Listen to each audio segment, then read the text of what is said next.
राम राम जी। एकादशी का व्रत नारायण भगवान को बहुत प्रिय है। जो मनुष्य एकादशी का व्रत करता है वह सहज ही भव सागर से पार हो जाता है। ज्येष्ठ मास की शुक्ल पक्ष की एकादशी निर्जला एकादशी कहलाती है।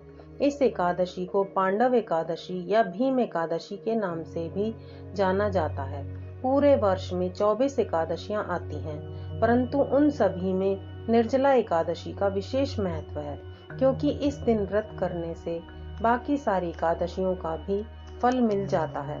तो दोस्तों, आइए सुनते हैं निर्जला एकादशी की व्रत कथा।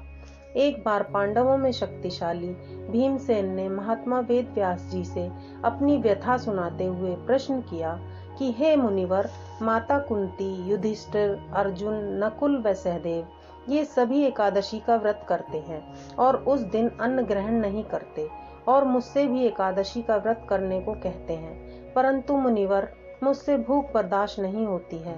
अन्न के बिना मेरे उदर में रहने वाली वक्र नाम की अग्नि भड़कने लगती है और फिर वह भोजन ग्रहण करने के पश्चात ही शांत होती है। ऋषिवर, मुझे कोई ऐसा व्रत बताइए जो पूरे वर्ष में सिर्फ एक बार करने से ही मेरी मुक्ति हो जाए।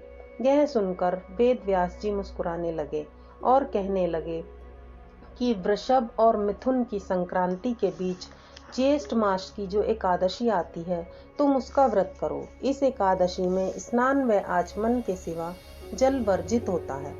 आचमन में भी जल 6 मासे से अधिक नहीं होना चाहिए। यदि इस एकादशी के सूर्य उदय से लेकर द्वादशी के सूर्य उदय तक अन्न व जल ग्रहण न करें तो उस सारे वर्ष की एकादशी का फल मिल जाता है।